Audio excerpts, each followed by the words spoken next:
واقعہ مجھے یاد آ رہا کہ ایک گھر والوں نے، اہل خانہ نے اپنے امام صاحب کی دعوت کی، افطاری پر بلایا ان کو۔ تو جب امام صاحب کو اپنے ڈرائنگ روم میں بٹھایا تو وہاں کچھ پیسے رکھے ہوئے تھے۔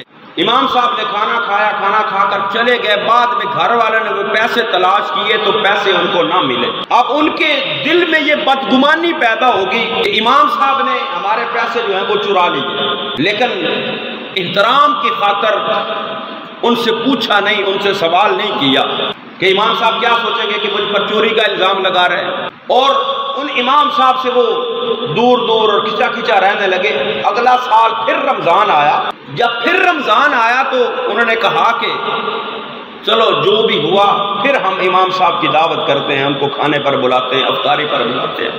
جب دعوت پر بلایا وہ اسی جگہ پر اسی ڈرائنگ روم میں بیٹھے، گھر والوں سے رہا نہ گیا، انہوں نے امام صاحب سے سوال کیا کہ امام صاحب پچھلے سال اس طرح آپ کو بلایا تھا، جہاں کچھ پیسے رکھے ہوئے تھے وہ ہمیں بعد میں نہیں ملے۔ امام صاحب اٹھے، اسی کمرے کے اندر قرآن مقدس رکھا ہوا تھا، تو قرآن مقدس امام صاحب نے اٹھایا، قرآن مقدس کا پہلا ہی پیج، پہلا ہی ورق اور پہلا ہی گتھا جب اٹھایا، اس کے اندر پیسے رکھے ہوئے تھے۔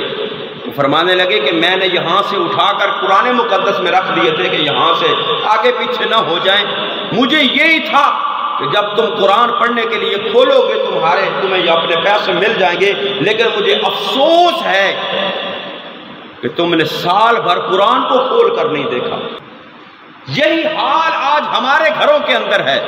یہ باتیں تلخ ہیں، کڑوی لگتی ہیں، نہ ہم کرنے کے عادی ہیں، نہ ہم سننے کے عادی ہیں ایسی باتیں، لیکن حقیقت یہ ہے کہ آج ہمارے گھروں کا بھی یہ حال کہ قرآن مقدس گھروں میں پڑے پڑے پوسیدہ ہو چکے ہیں۔ قرآن مقدس گھر پر اگر جا کر دیکھیں ان پر مٹی اور گرد جمی ہوگی، تو اس بات کا ثبوت ہے کہ کبھی قرآن کو ہم نے کھول کر نہیں دیکھا، حالانکہ قرآن ہمارے ہدایت کے لیے اللہ نے نازل کیا۔